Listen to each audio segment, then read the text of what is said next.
Hey, what's up, everybody? My name is Onepeg. So today I had an opportunity to sit down with some folks making Legacy, Steel, and Sorcery, which is a 35 or so man dev team out in Southern California that is making this fantasy hack and slash role-playing extraction game. Something that shares the same, I guess, vein genre, if you will, of that of like Dark and Darker or a Dungeonborn. But this has some new and interesting twists on this genre. Now, the folks that are working at this studio are comprised of ex-Blizzard devs, among some other folks that have decades of experience in making video games like this one, and I think it might actually end up having some staying power in the market. But I wanted to get the perspective from a couple of the people that have been working in it on the history of making the game, the last couple of playtests and what they've learned, as well as looking forward into the future and what it is that we can expect from the game in terms of maps, if there's going to be more than one, player counts, netcode, all of those things that people have kind of been asking questions about. Now, this one is very, very early on in its development. It's still going through alpha playtest phases and is slated for an early access release at the end of this year. So for those of you that maybe want an introduction to this game, or are people that might have been or seen and been interested in this game and wanted to know more about it, this is a really good way to get that introduction. Moving forward, my hope is that we'll be able to revisit this in a couple of playtest time, get an idea of what they've learned from those,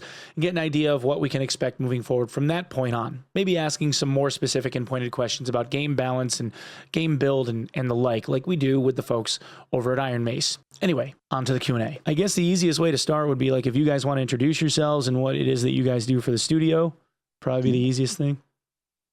Troy, if you want to kick it off.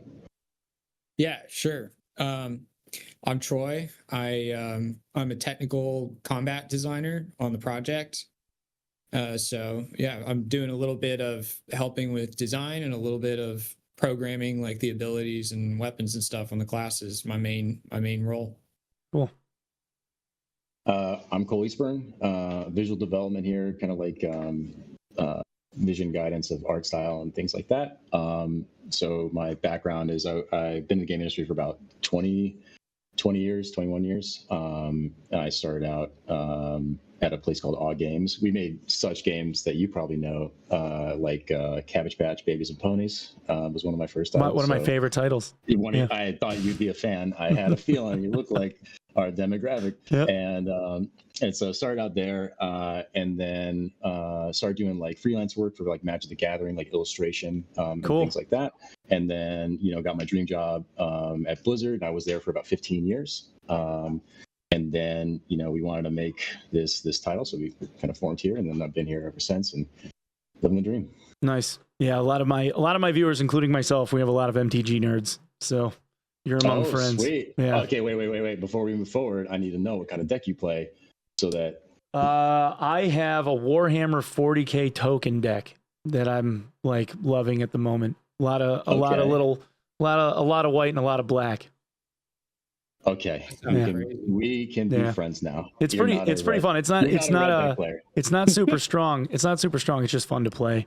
A lot of the guys we do like fun commander. We don't do anything like, nobody's playing Power 9 and like going ham. You know what I mean? So, yeah, exactly. I'm the same way. I like the fun, like weird build decks, like mill decks and things like off meta, kind of stuff. Yeah, stuff that's fun to play is always more engaging. I think. Yeah. For sure. One of our buddies has like a coin flip deck, and that thing is just awful. Because he has something where it's like when he gets to flip 3 coins instead of 1, and if one of them comes up what he wants it to be, he gets credit for it, and he gets to flip them again. And we played a game once, and he hit me for like 4,000 damage or something. It was absurd. Freaking pool, awesome. Dude. Yeah, okay. So you guys have some pretty cool jobs then. All right. Okay, so on to like the game itself. So the first 2 play tests for the game seemed to go pretty well. I guess Steam Next Fest came back and said that you guys are one of the most played games that they had, which was pretty sweet. Was there anything that you guys like learned in particular from those play tests that you had as like valuable takeaways? That would like kind of influence your design decisions like moving forward? I think for sure. If Troy, you want to touch a little bit on some of the things.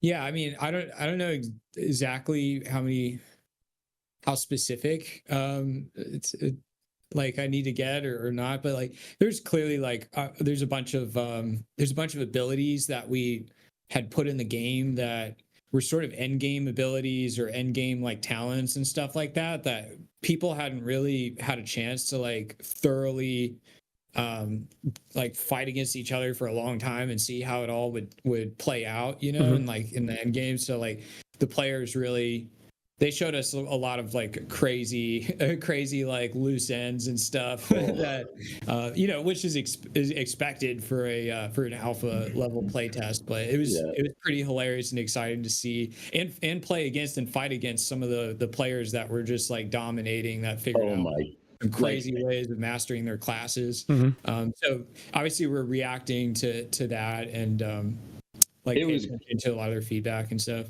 It was great. Like there was a guy, I thought I knew how to play our game. I really did. I thought I knew how to play. And dude, there was this guy, I think his name was Swanifer or Swanafir. I don't know how to pronounce it. He was playing Hunter. I couldn't touch him.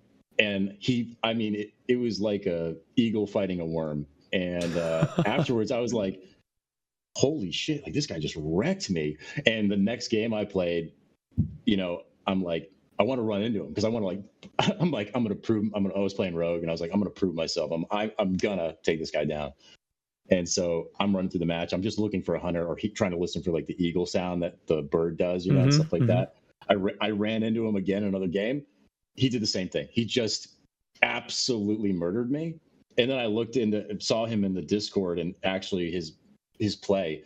And this guy was doing stuff none of us thought was possible with the character. And we're like, we need to fix that. We need to fix this. Oh my God. Like this seems super, and it's super insightful, you know, like it was stuff like that where we're like, when a player really kind of, it kind of reminds me when Shroud came to our office for like an real early on, like we had OTK and Shroud come and he was playtesting, and there's gamers like Shroud who's like, you know, god at aim and stuff like that too. But one of Shroud's main things I think that he does insanely well is he's like a velociraptor where he just like learns everything about every little mechanic about the game. This person was like that. It was like they tested like, all right, can I jump and shoot? When I get a game, I'm like, oh, that's a cool ability. Cool. I guess that's my opener. And then that's where it stops for me. I'm like, okay, I use this as an opener. I do this. That does the most damage. Great. This person's like, can I wall jump off of this and use the beetle at the same time? Let me test that. And they just basically figure out every little tiny nuance that adds up. And then you fight them and you're like, what are you doing? He was like teleporting around me and just murdering me. And I was like, what is happening? How are you doing this movement as a Hunter? So it was cool. Like stuff like that, you know, really comes out in these play tests. And it was like the first time I think we had this big of a player base, you know, that we were just seeing like all this stuff. We're like, oh my God, that's cool. We didn't even anticipate that. There was like a lot of cool things where we're just like, oh, that's a great happy accident, you know, like if you're like doing a panning, and then, you know, some stuff where it's just like, that might be a little bit overtuned. Like the bow, the long range bow came back as a very overtuned thing. So yeah. How many people ended up playing roughly for the last playtest for the next fest thing? That's a great question. I don't know the exact number. Like roughly, it doesn't have to be exact if you had any idea. Yeah, roughly we had like over like 10,000 unique players. That's cool. Give it a go. Yeah. That's cool. Steam Next Fest. Yeah, and if people are curious, I think that a lot of that data is on the Steam like Next Fest like database. Okay, very cool. Very cool. And I think too is like a lot of like videos I saw and people that were streaming the game. There was a couple streamers. They were playing it for like 9 hours. You know, 8 hours. Oh yeah. We had some people that played for like 80 to 100 hours during that week. That's good. That's good. Yeah. That right there is like just such a. There's always going to be people. I think especially like in a genre like this, you know, it's like I played a lot of Tarkov, and that kind of game has this kind of very similar duality to it, where there's going to be the player who kind of comes in and is like gets shot, dies, and is like, that's it, you know. I lost all my stuff. I'm done. And then there's the kind of player who's like pushes like, past that. Yep. And really kind of like, and then you fall in love with like that's one of the reasons I really liked Tarkov was like no game ever gave me that real gear fear. Yep. Like that I got there. And I was like, oh my God, there's something to this. The only thing that ever came close was like when Dark Zone came out in the Division. Yes. And I was like, oh my God, I wish the whole game was this. Like, that's what I was like. I was like, I wish that the whole game was this zone because it just felt so cool. Yeah. So, but it was just so reassuring, like to have people like really, light up the forums with just also a lot of balanced stuff. And people were already getting passionate about like their class.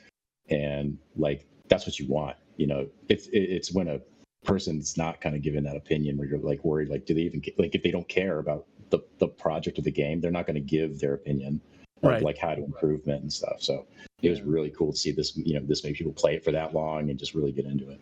Yeah. So you had a lot of engagement then from folks that were being vocal about what they liked, what they didn't like. Mm-hmm. Oh yeah, That's good. There's some good feedback in the playtest Discord and the feedback like threads.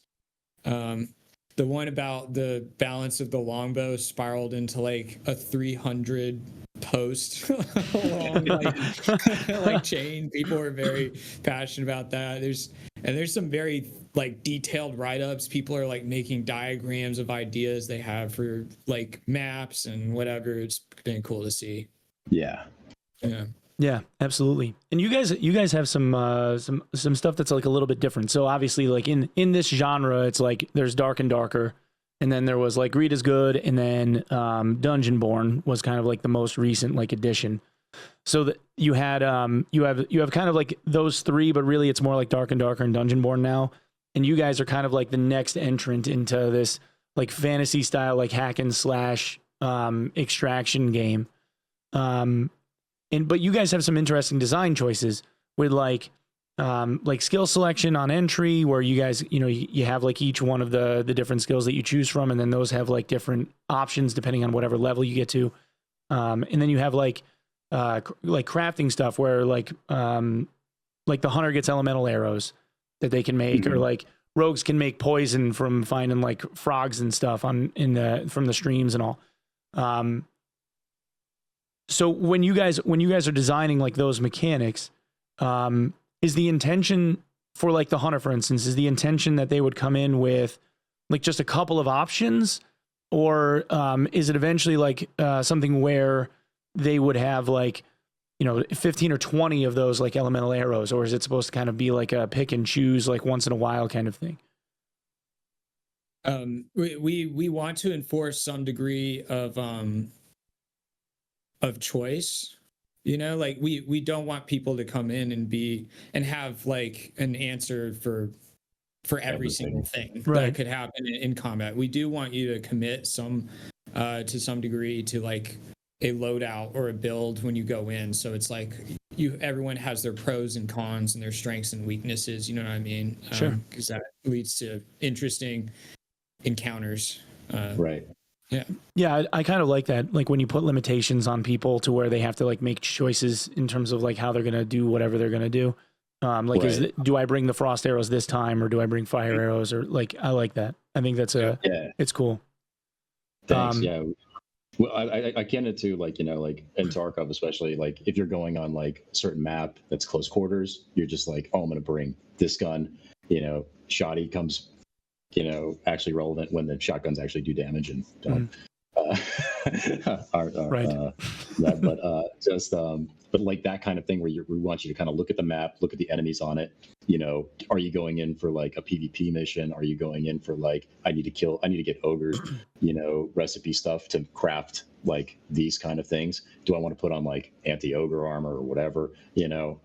Like it's good against this, but it's not good for PvPing. So it's like, do I need to collect people's ears? Like, do I need a certain amount of ears to make this kind of trophy or whatever? Okay, like I'll bring in my PvP good set because I'm going to be going toe to toe, lots of pots, that kind of thing. Yeah, that makes sense. Yeah. Also, go ahead. Something interesting on the consumables as you bring up, we have our lead systems designer that's putting a bunch of the consumables and stuff together. He's a big influence on that. He did a lot of the professions on World of Warcraft and started working. He joined the WoW team in the middle of vanilla in 2005. Oh, very cool. Very cool. Yeah, he's also the guy that designed the Demon Hunter class for WoW. So all right, so I'm already a fan of his because I was a DH main. Oh, as soon as Legion came out, I made the switch. Yeah. Yeah, he brings a lot of awesome like old school feeling in making these consumables like matter and be impactful and have like a strong like fantasy to them the same way that they did in like vanilla WoW and all that stuff. So yeah, so I guess it's kind of safe to say that there is some influence there with like the World of Warcraft feel and like the artistry and all of that stuff with this game. Yeah, we on the artistic side, you know, I was a super big fan of like Sammy and Metzen, who were like the kind of pioneers of that Blizzard art style, and you know, and Frank Frazetta is a huge influence, kind of like in our game, like really classic fantasy, and even like down to like 1980s kind of like aesthetic for even like toy design and stuff like that. You know, there's just like Skeletor and like these really He-Man, like these kind of very simple but very iconic kind of designs, which I love. So that's a big part, and it's kind of like picking and choosing a lot of just these different art styles that we really liked from a bunch of different kind of projects. And then also kind of like even just on the game feel side, it's kind of like that with, you know, we loved the stakes of like Tarkov, you know, and the Dark Zone division, and love the sense of like world PvP and Warcraft. Like it was some of my favorite moments where it's like just random world kind of encounters with like a player. You're out like questing, and all of a sudden like you're killing tigers in Stranglethorn Vale, and a rogue comes out of nowhere, or a mage is like, "Hey, time to," and you're like, "Wait, no, wait," and then it's on, right? Yeah. And it really kind of like I feel like it kind of spices up the gameplay just from what would have been, I know exactly what I'm about to do, like in this match, and it's very predictable, to I have to change my game plan right now and tactically go like, do I wait this out? Do I just let this guy kind of like, do I try to fight this dude, like come back and get back the spawn location for all these, or do I have to like go somewhere else and do another quest right now? Do I get people at the town to like come here? So it's like a little bit capturing that we're trying to capture that world PvP vibe as well, of like, I'm in here just like trying to kill these monsters. Maybe I have a quest just to collect like, you know, herbs right now, or mining nodes to get my lodge kind of upgraded. Okay, I'm gonna try to avoid the fights happening. What do I do now? You know, kind of stuff. So the first playtest, I remember remarking specifically on some issues with some desync and lag, most notably with the hunter and the bow. And then you guys kind of took that back in the lab, and the next playtest seems to have improved on that considerably. Would you guys say that the netcode right now in the game is at the point where you feel like it's like workable? Do you like it, or is it feel like it's still something that you're trying to improve on? It's something the engineers are still trying to improve on. We have pretty awesome engineers. They're also very avid gamers. A lot of them primarily play like FPS games and stuff is where they come from. They're Destiny players. They play a lot of stuff and have worked on shooters and stuff in the past. So they know like where some of the weaknesses are and have plans and are actively working on it. They've made even more improvements to the projectile specifically. We have one guy that's just like all he's doing right now is trying to make projectiles constantly better. So already in just a few weeks since the next fest, hopefully this next playtest will be better, and then the playtest after that, hopefully they'll be better. So there's we don't feel like it's complete yet for sure. No, that's fair. That's fair. Where there's room for improvement. It was much more playable this last time, so sweet.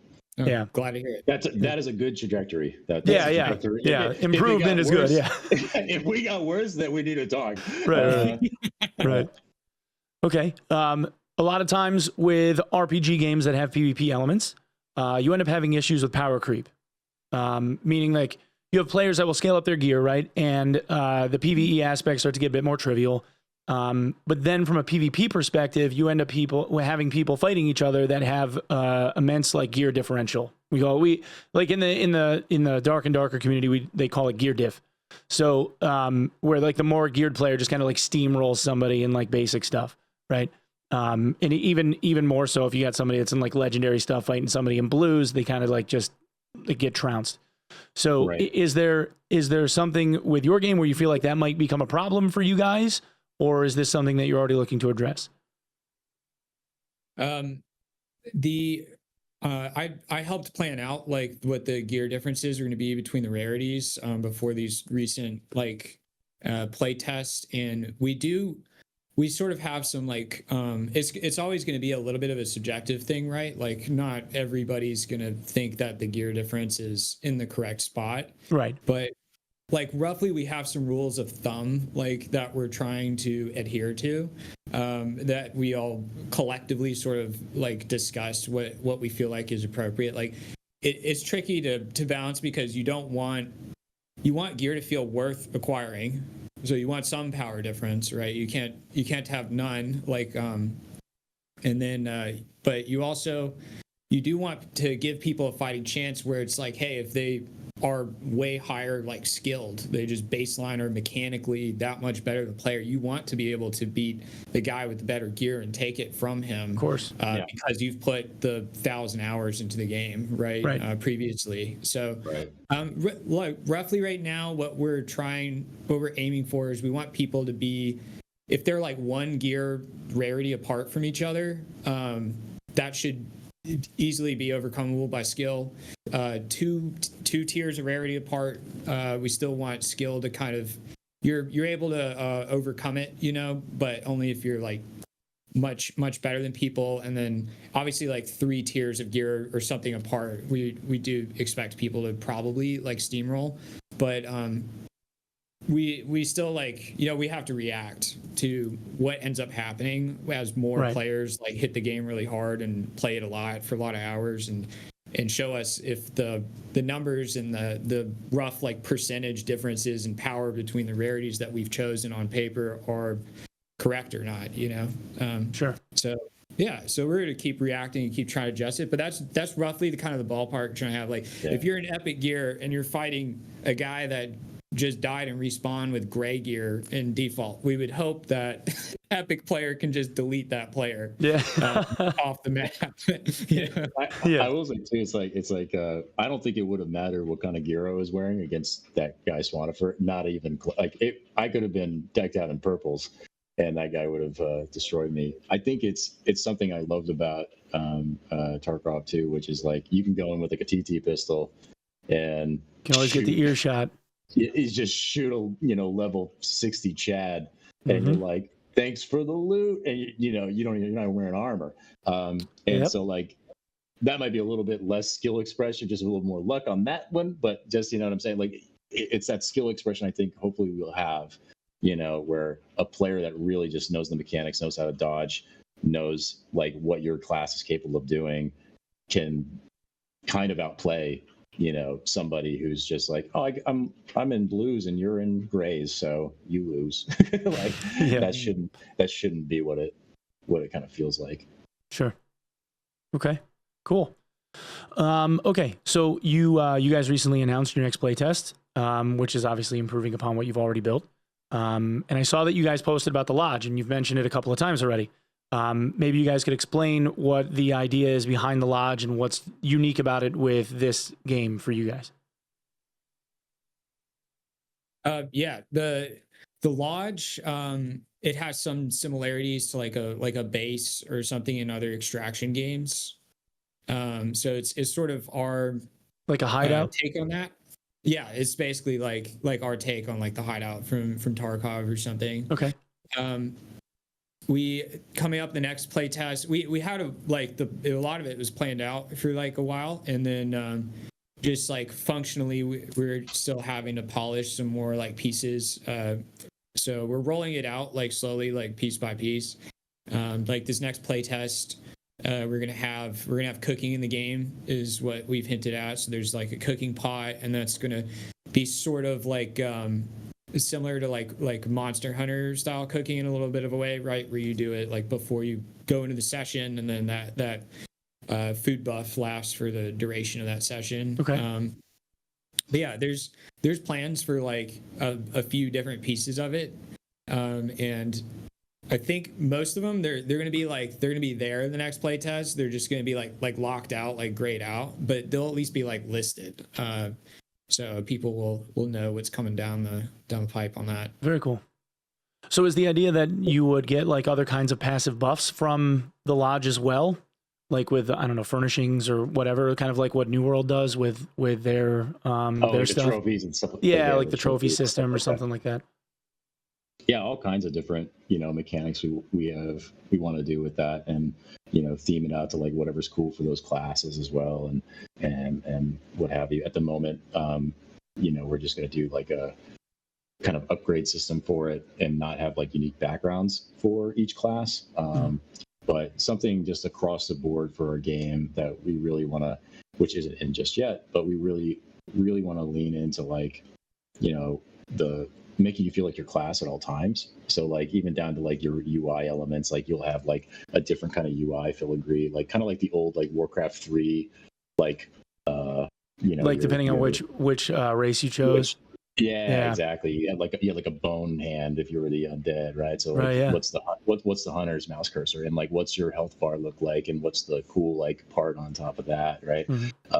And so we're trying to infuse that too, just across the lodge, and class specific things for lodge, but yeah, just as many cool mechanics that we could possibly fit in. Yeah, I don't know about furniture buffs specifically, but Right.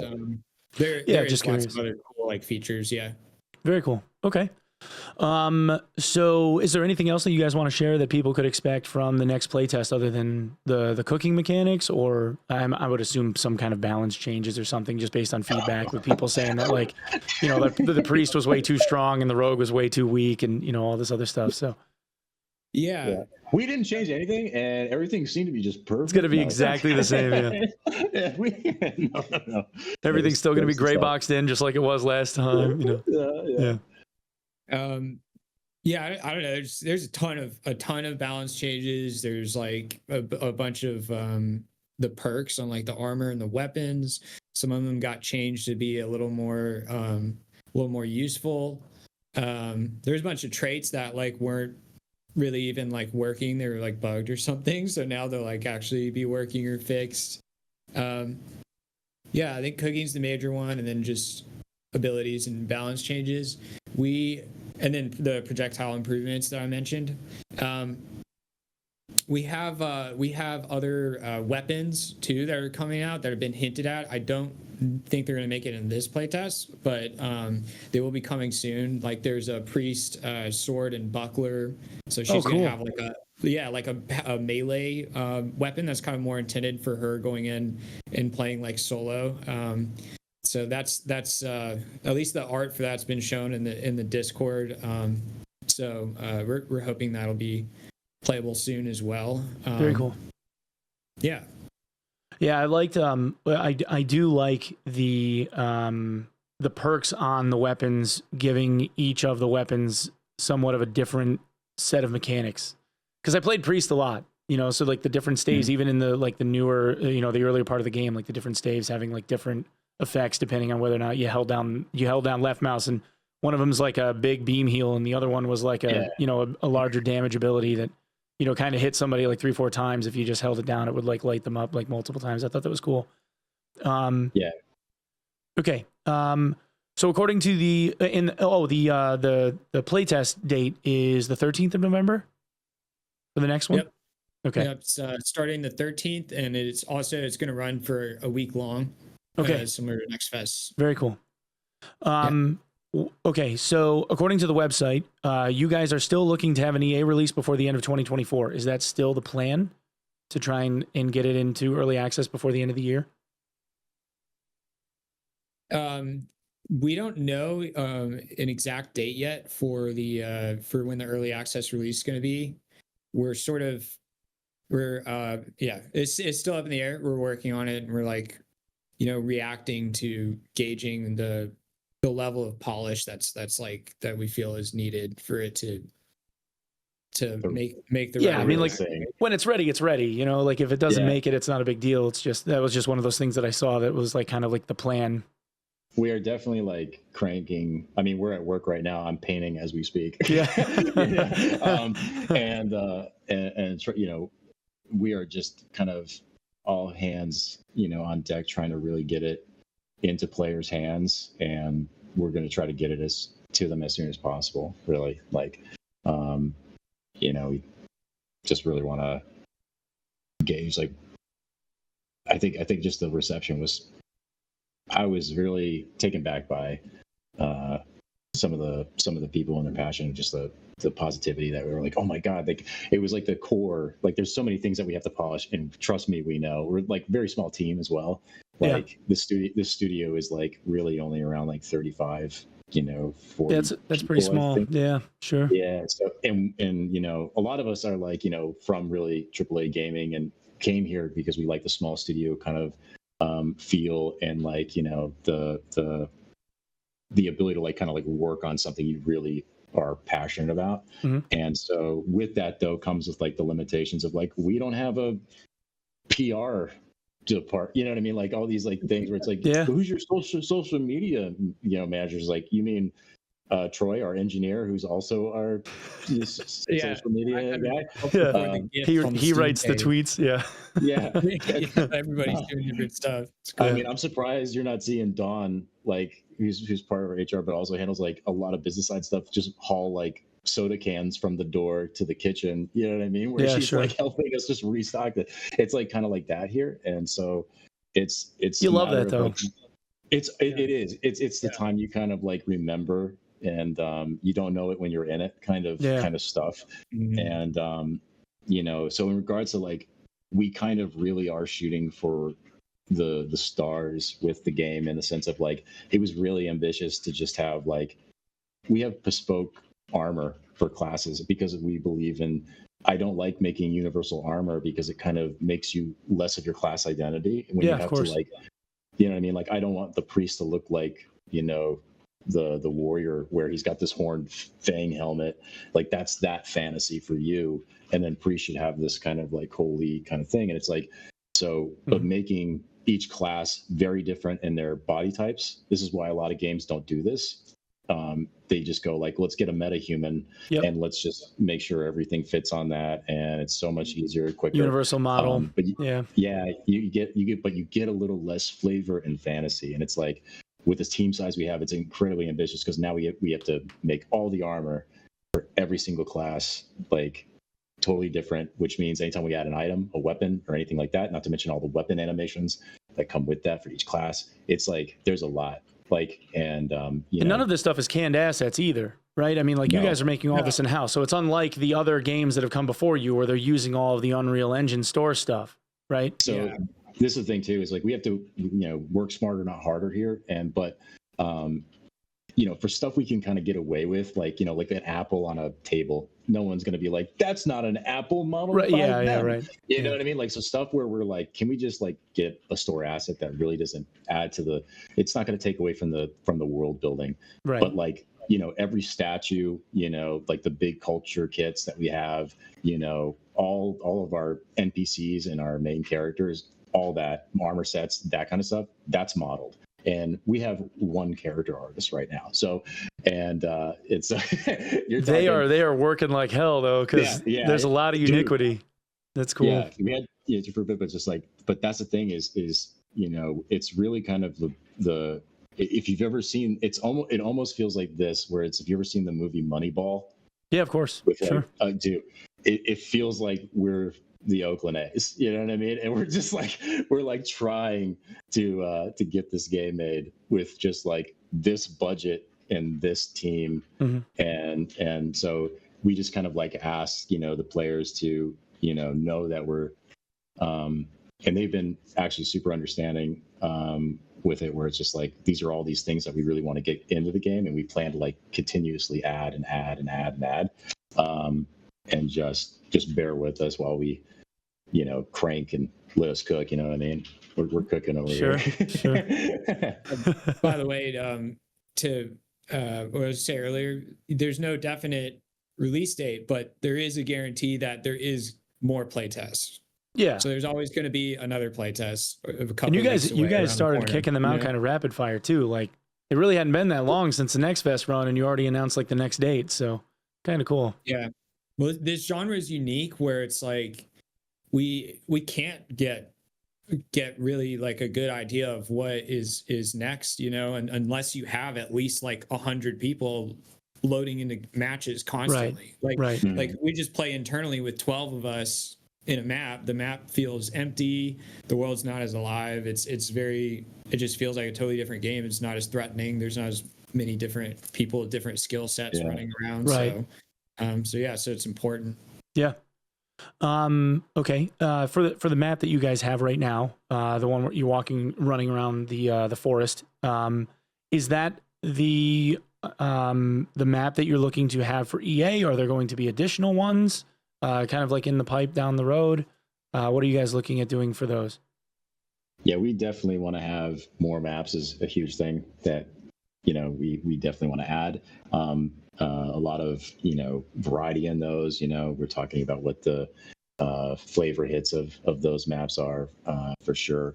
But the plan is to try and have basically as many maps as we can possibly make. Sure. You know, the more maps we have, I think the more kind of like cool, unique quests we can put you on. You know, the more builds you'd kind of like explore with in a tight quarters map or a more open map. You know, different enemy types too. Like, let's say, like, you know, we have a swamp map, a lot of poison affliction kind of enemies are on it. Something I really liked about Valheim was this kind of mechanic where it was kind of like if you went into the poison section or the frost section without proper gear, you're looking to have a bad time. And so it's another avenue which I like, which is you're not necessarily just putting gear on for higher damage numbers. You know, it's kind of like if 3 enemies hit me in this map and give me poison and I don't have anything that deals with it, I'm just gonna have to leave. you know? I'm gonna have to. I can't get my mission done. So it's I think that's like really kind of like interesting, cool choices for players to kind of make and then see what they spend their bucks on. Again, like it's gonna take like tons of tuning and play testing and all that kind of stuff, but. Yeah, we definitely want to have like as many maps as we possibly can make. There's a few ideas we're working on and investigating right now and trying. We don't know what all is going to be in the EA exactly yet, but we are looking at what other kind of maps we could have in the future for sure. Very cool. Yeah, very cool. I like the idea of a poison map. Those freaking leeches in the swamp would like end your Valheim progress instantly. Man. They're crazy. All kinds of stuff. And the Draugrs. Those guys are nuts. Yeah. Okay, so you also were doing like bursts of Deathmatch Arena stuff for like an hour or so here and there. Is that arena mode something that you are looking at doing for the EA release? In like a permanent capacity, or will it kind of be like a weekend style or like an eventized thing? That's an ongoing conversation. We enjoy internally, like we really enjoy playing because a lot of us played a lot of WoW, right? And of course. So we enjoy playing 3v3 arenas against each other quite a bit. We're not we think it's a fun game mode. We don't know like which way. You mentioned all the different ways, right, that we've also brought up of like, is it a limited time thing? Is it right? Does it show up on a weekend? Does it show up for a few hours? Does it show up at the end of the season? Like so we're not exactly sure like where it's going to land yet, because you always have the problem, right, of splitting your queues up too much and splitting your player base up too much, which I actually heard like Dungeonborn, I think people said like it had this issue at the beginning because they just had arenas like turned on all the time, I believe. And then a lot of the people, from what I heard, of people that were paying attention to it on like Twitch and stuff, I think they said majority of people were just like spam queuing arenas for the most part, rather than like the extract game mode. So it's like so there's there's some considerations, right? Sure. Of whether or not you just have it on all the time or you make it like a special event. But yeah, it has been fun to like just surprise people and flip the switch and turn it on for like an hour in the middle of the play test. See everybody scramble. Yeah. Yeah, I myself didn't get to participate in those just because it was outside of like my schedule most of the time that you had made the announcement that it was happening. But it seemed like it was kind of cool. Like I caught some like snippets of people that were playing in it and stuff. So it was interesting to watch for sure.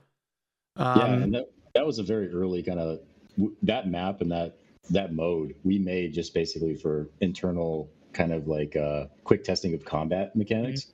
That was the only, like the spawns and all that kind of stuff is totally borked. Like, you know what I mean? Like it's not meant for like people would spawn camp. Yeah, really? you know, like oh yeah, for sure. Like you're the enemy team when they like let's push across the map for let's say you will spawn like right on top of the enemy team and just you could just kind of like camp them. But again, like we're internally testing it and we're just like we're doing it for just you know right. Testing purposes, so we're not like, hey, okay, let's test this out and this out. And you know, it was funny because we just gave the map to players because we're just like, let's just see what they could do and see what happens. And they're just like, why am I getting spawn caps? Like, sorry, like we know the map is not designed for. We didn't do any tuning there. Yeah. Not really meant for that. But yeah, it was interesting to see them just hack and slash each other. Yeah. Okay. Have you guys settled on a player count for the map at the moment for like how many people are playing on it at one given point in time? Is that information that you're sharing? Yeah, Greenwood, the target right now is 24 players. Okay. For that map of that size, I think it was at 24 in the Steam Next Fest. I'm not entirely sure. That the first weekend for sure though, we had the server perf issues that you were running into on that very first day on that first weekend. Oh yeah, it was pretty rough. Yeah, it was pretty laggy. Yeah, we had to turn it down to make it one team less to 21 instead of 24 players, and it was a lot better after that. But yeah, it seemed to smooth out over time. And then I noticed that also you guys had people like infilling like midway through each run. Like it would spawn like an instance, and then you would have people come in like midway through the map. Is that going to be the ongoing plan, or do you still plan on having them everybody start at the same time at the beginning? That's also like a consistently ongoing discussion, right? Because in that case you're balancing against queue times, right, versus player population size. Like if your population is massive, then you don't really have to sweat queue times. But when the population is a really small, tight community, if we don't have that right now in these early stages, then people could be stuck queuing for like 10 minutes or something, and nobody wants that. Yeah, of course. So that's sort of the reason why it's in right now. It's the final plan is not totally like figured out yet for that. Gotcha. And I assume that you guys have like thresholds before like a match will start. You have to have like so many people like queued up at once in order for it to like spawn an instance. Right. Something like that. Okay. Yeah. And there was like instances where I loaded in and it was like, I don't know, 10 minutes left. You're like, oh man, or like, 7 minutes left. Like we'll tune that too if we end up having even a backfill kind of thing. We definitely don't want you spawning in with like 5 minutes left, all the loot's gone. And you're dealing with the thick Chad who's just been dominating people on the map. The lobby's dead. And he comes through with a whirlwind and you're done. Yeah, spin to win on you. Yeah. All right. Well, that's actually the majority, I think, of what I had to ask you guys. So I think, I guess the way that we could end this is if you guys had like a story or something that you want to share about like a really cool moment so far, like with the development of this game that you thought was like memorable or notable. Sure. You were streaming our game for a big part of it. I don't know. It's a blur.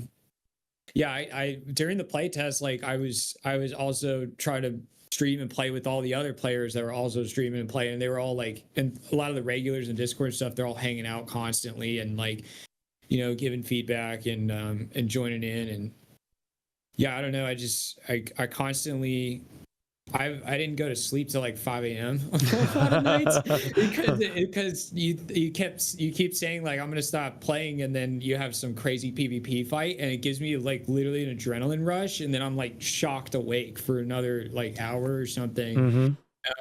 Probably I would say one of the funniest, most hilarious memories is chasing the hunter that Cole mentioned earlier.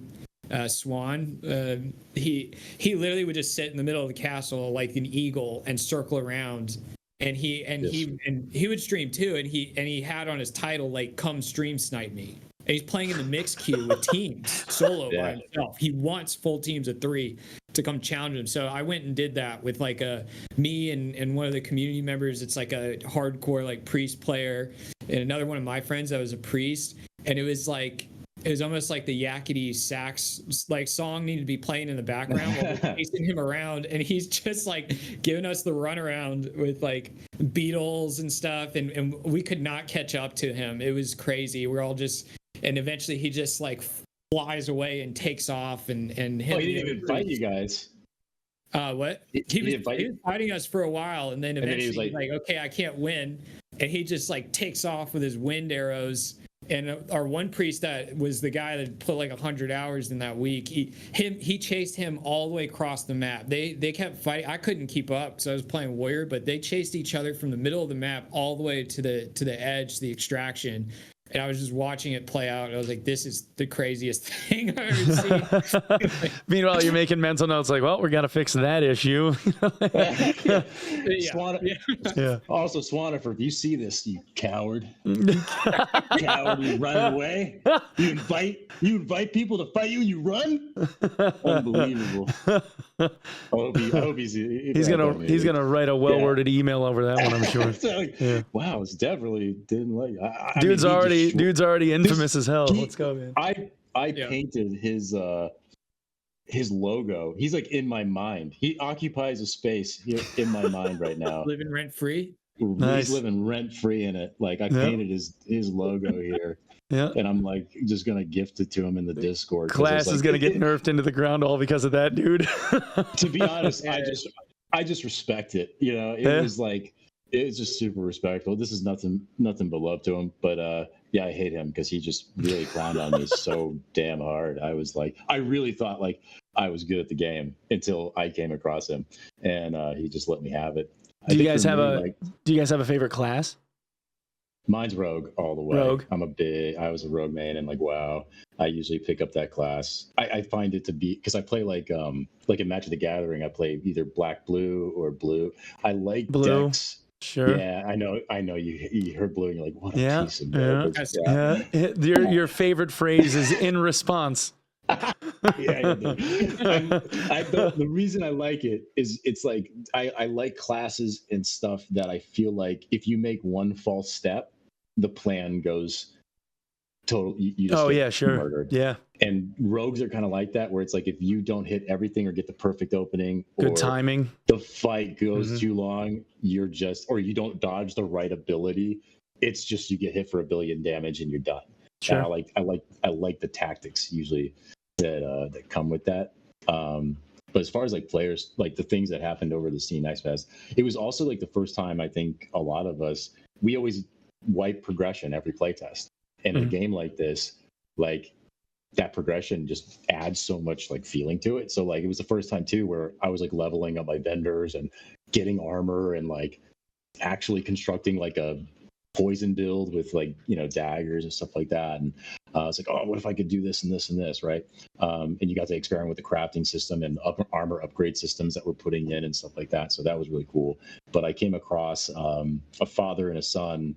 I was queued up with them, and you know, I'm always just kind of like during the playtest. I was just kind of role playing as a rogue. It's like, hey, man, if you use X, you can put your daggers away. You know, teaching people the game mechanics. A lot of people I would say one thing we definitely learned is like we need to really show players a lot of the game mechanics. A lot of the baseline stuff. Came out of like not knowing what gray health is and how to heal gray health, or not even knowing there's a dodge button. You know, a lot of people weren't even dodging. You know, there's a lot of depth in the game when it comes to like some classes can block, some classes can parry. It's not universal per character because we want that flavor. So I think for a new player, it's a little bit like the usual thing that a lot of players kind of tend to do is they're like, I'm going to run up to the skeleton, I'm going to just beat it down with my stuff. And if you don't dodge, that skeleton hits you for like half your health. So you know, it's like it's a little bit of a, if you've never kind of like played a game like this before, there's a steep learning curve. But like, so I was doing that with like players that were grouped with me and stuff, and it was a father and his son who's like got to be only like 9 years old, and so we're like running around, and I'm like, let's go fight the up here, let's go, I'll show you, like, oh, craft with this, pick up these flowers, it makes good health potions, things like that.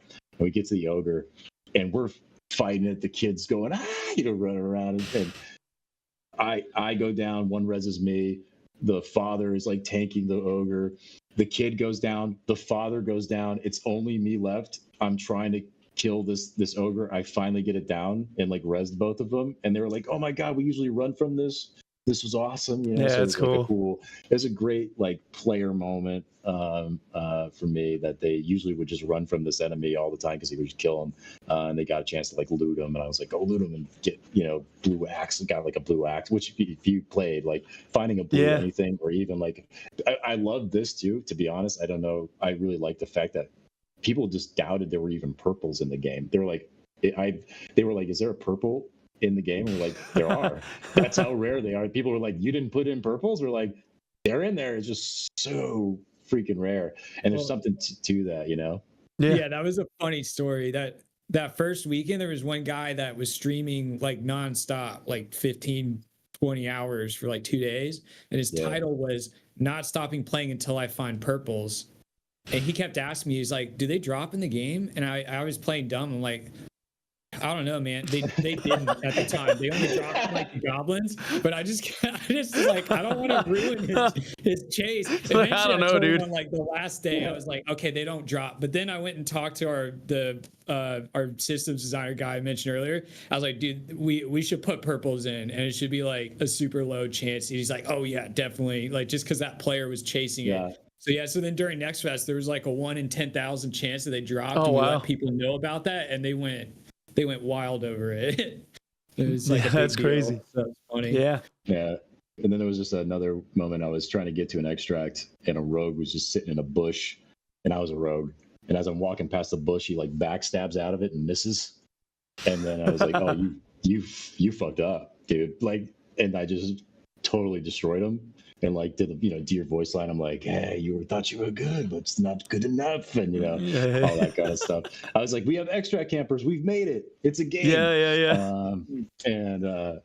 It's just, so it's just like, I mean, the whole experience of like, it's interesting because, you know, I worked on World of Warcraft for you know, like 15 years and 14 years, and you know, a lot of us were speculating when making the game, like, man, I hope we're right, that the game has like, you know, there's a market, and like people like, are we crazy? You know, we're just kind of like, because I feel like we have something, right? And you really don't know until you kind of get it in front of people. Yeah. And then just to see people really kind of like, oh my God, I love this. And don't get me wrong, there's tons of people that, you know, were also like, oh, I hate this, and that's gonna totally happen. There's gonna be like, I hate Hunter, I hate that.